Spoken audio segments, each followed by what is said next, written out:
La creciente producción de armas en Rusia hoy está encendiendo las alarmas entre los planificadores de guerra de Europa, en un momento sobre todo en el que la defensa y la estrategia militar ocupan, hoy más que nunca, el centro del tablero geopolítico. Fíjense que Moscú ha acelerado de hecho su capacidad industrial a niveles que pocos en Occidente anticiparon. Y es que lo que no se sabía es que mientras Occidente estaba vaciando su arsenal, enviando gran parte de sus reservas de armas a Ucrania, Rusia estaba de alguna manera produciendo masivamente armas cuando Occidente pensaba que pronto se les agotarían. No es, y ahora la sorpresa es que mientras Occidente se queda sin municiones, Rusia está poniendo al tope sus reservas de armas a niveles históricos y esta es una gran preocupación para Occidente porque las defensas están bajas y Rusia tiene un arsenal completo. No es una nota que nos inventemos, tampoco es una nota de fuentes rusas, es una nota de fuentes, por supuesto, occidentales, de un medio de comunicación que yo considero que es serio, que es The Guardian, y hoy nos da este reporte acerca de la situación que hoy se está viviendo tan preocupante para Europa, porque desde que inició la guerra en Ucrania hemos sido testigos de un incremento masivo en la producción industrial de armas rusas, pero nadie se imaginaba que estuviera a este nivel, con un gasto en defensa que ahora se nos informa que está ascendiendo a un estimado del 7.5% del Producto Interno Bruto de Rusia. Y esta transformación de su economía hacia la producción militar está teniendo un cambio total en la economía rusa. ¿Qué implica esto en la escalada para el equilibrio de poder en Europa y más allá? ¿Cómo está respondiendo el resto del mundo a este impresionante aumento en la capacidad militar rusa? Y yo creo que lo más importante aquí es qué significa esto para el futuro de Ucrania, que, como nos va a comentar Alba, hoy sufrió un revés fuertísimo, tal vez uno de los más graves para Ucrania desde que inició la guerra. Comenzando con las cadenas de suministro que se han rediseñado por completo, Rusia ha logrado, como ustedes saben, evadir las sanciones y ha asegurado insumos claves de su industria que se pensaba que no podría tener acceso a ellos, mientras que hoy vemos cómo las fábricas rusas están dedicadas 24/7 a la producción masiva de municiones. Y no solamente hablamos de municiones, hablamos de vehículos, tanques de guerra, equipo militar. Operan sin descanso. Y esas implicaciones, esos esfuerzos no son menores. La defensa se ha colocado en el corazón de la economía rusa, creando hoy un efecto que ha generado millones de nuevos empleos y poniendo a millones de rusos a trabajar en el complejo militar industrial. Básicamente, Rusia copió el modelo estadounidense de economía de guerra y lo puso a andar en su propia economía, a lo que hoy los expertos en finanzas le llaman efecto Kalashnikov. Este enfoque no solamente está reflejando una prioridad nacional hacia la capacidad defensiva y ofensiva, sino que también nos está planteando preguntas sobre la sostenibilidad a largo plazo en la inversión rusa. Algunos economistas hoy se están preguntando si Rusia va a poder mantener este nivel de gasto militar sin sacrificar el bienestar de sus ciudadanos. ¿Cuál es el límite de la capacidad rusa después de que se pensaba que su economía iba a quebrar y ese momento no solo no llegó, sino que la semana pasada el Fondo Monetario Internacional informaba que Rusia ha crecido en su economía más que el resto de los países del G7? Y esto es todo un caso de estudio hoy para los economistas. Putin ha prometido ahora más fondos para entrenar a miles de trabajadores cualificados adicionales en estas plantas militares claves de la industria armamentista rusa. Y esto lo que está sugiriendo es que están haciendo una apuesta a largo plazo en la producción militar. Y esta apuesta hoy está motivada, por supuesto, y está causando mucha preocupación, sobre todo en los estrategas militares europeos. De hecho, ya han salido a admitir que subestimaron la capacidad de Rusia para sostener una guerra de largo plazo.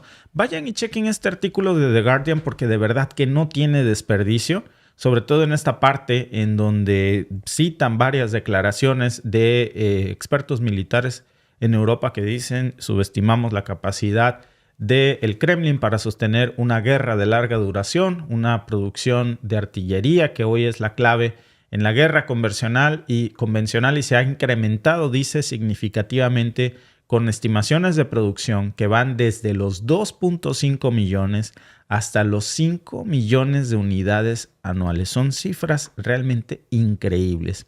Porque este aumento, si le sumamos a esto además la importación de proyectiles de países como Corea del Norte, que ahora es un aliado estratégico del Kremlin, está colocando a Ucrania en una desventaja notable frente a esta superioridad de artillería en el campo de batalla. No acaba aquí el asunto. ¿Cómo va a impactar, por supuesto, esto, el incremento en la producción de armas rusas, en todo lo que es la dinámica de la guerra en Ucrania? Y la pregunta que hoy se está haciendo Europa es si puede el resto de Europa, y por extensión obviamente hablamos de la OTAN, adaptarse rápidamente a esta nueva realidad en donde no solamente estamos hablando de seguir el ritmo de producción, sino de recuperar sus reservas de armas que, como tú nos mencionabas precisamente hace unos días, Salva, están en su punto más bajo y tomará años para que puedan no solamente empatar el nivel de producción rusa, sino reponer todo el stock que ya se gastaron. Por ejemplo, los tanques necesitan por lo menos para reponer el stock que tenían antes de financiar y de mandar todo lo que han mandado a Ucrania con los tanques de guerra, necesitan por lo menos 13 años. 13 años. 13 años. En armas y municiones necesitan por lo menos 8 años. O sea, se gastaron 8 años de municiones en menos, bueno, no menos, porque ya el 22 de febrero, el jueves, se cumplen 2 años de que inició la guerra. Entonces, en 3 días se cumplen 2 años. En 2 años se han gastado lo que hubiera sido de producción 8 y 13 años respectivamente. Lo que tardaron en juntar más de una década. O sea, eso, 8 y 13 años de producción respectivamente en 2 años de guerra. Irresponsable en materia militar, porque aun cuando se trata de aliados, no puedes privilegiar la seguridad de tus aliados en materia militar sobre la tuya. Y precisamente es el tema de esta expansión de la capacidad militar rusa que hoy sorprende en el artículo de The Guardian, porque no solamente está redefiniendo los límites de las operaciones militares, también está, por supuesto, recalibrando la percepción global de seguridad y poder. Y este incremento en la producción de armas, particularmente en un contexto donde las tensiones geopolíticas hoy ya están en su punto más álgido, más alto en décadas, está enviando, por supuesto, ondas de choque a las capitales europeas y también, por supuesto, a Estados Unidos, a Canadá, a todos los países miembros de la OTAN, porque es una preocupación que no es infundada. Hoy estamos hablando de cómo el aumento en la producción de todas estas municiones y armamentos pesados le está permitiendo a Rusia sostener una ofensiva en Ucrania a un ritmo en donde está aprovechándose en el punto tal vez más difícil o en el punto más débil que hoy está sosteniendo Ucrania con la falta de artillería. Fíjense, en un movimiento que también se considera en este artículo de The Guardian como estratégico para impulsar, dicen, la maquinaria bélica rusa, el Kremlin ha transferido más de una docena de plantas, incluidas varias fábricas de pólvora, al conglomerado estatal Rostec desde el principio del año pasado, de hecho desde el 2023, en un paso que no solamente apunta a que el Kremlin está modernizando la producción de su artillería y de otros puntos claves de su industria bélica, como por ejemplo tanques de guerra, vehículos militares, sino que también está revelando el intento de optimizar su arsenal para el largo enfrentamiento en Ucrania. Es decir, no parece que tengan intenciones de que este conflicto se termine por ninguna de las partes.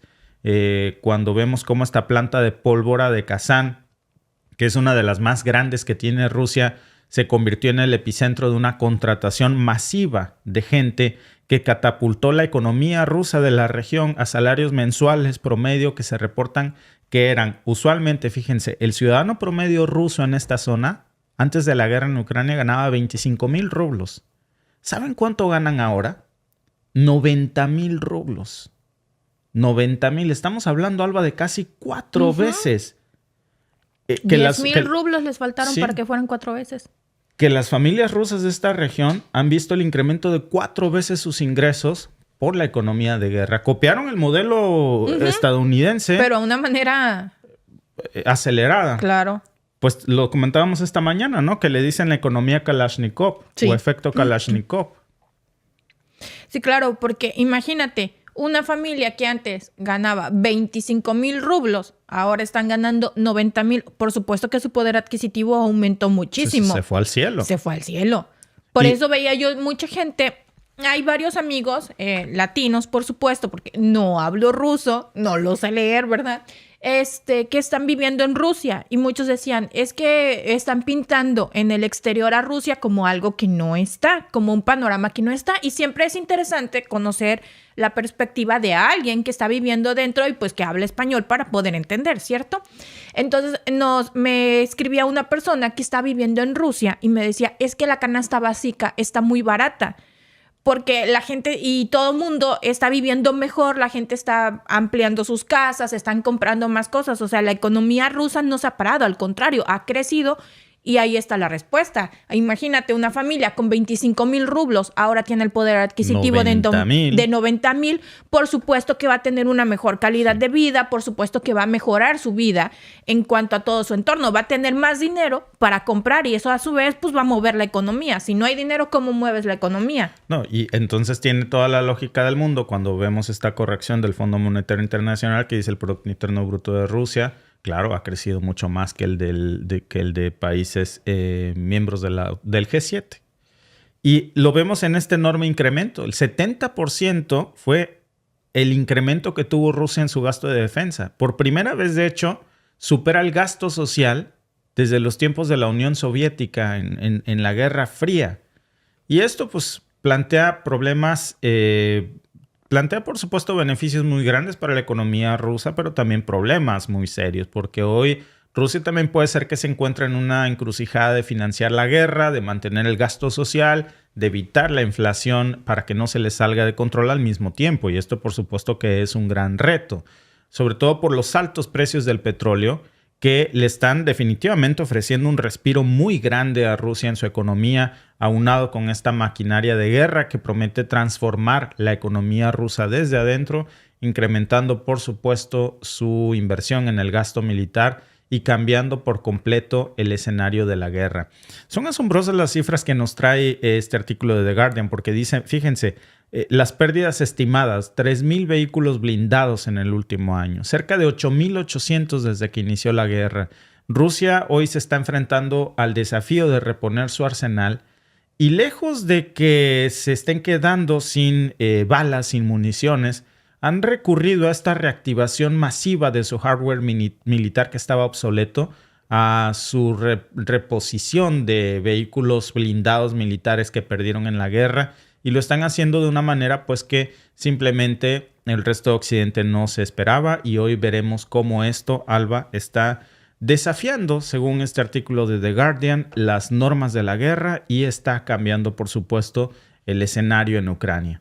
Sí, ¿y de qué manera? Y les vamos a hablar más al ratito cómo va a cambiar y cómo cambió todo el escenario de la guerra en estos días, y las cosas pues se van a poner más interesantes porque ha dado Rusia un golpe muy fuerte a Ucrania, anexionando un territorio que era sumamente importante, no solo geopolíticamente o estratégicamente, porque es un bastión importante estratégicamente en la guerra, pero también es un bastión muy importante económicamente.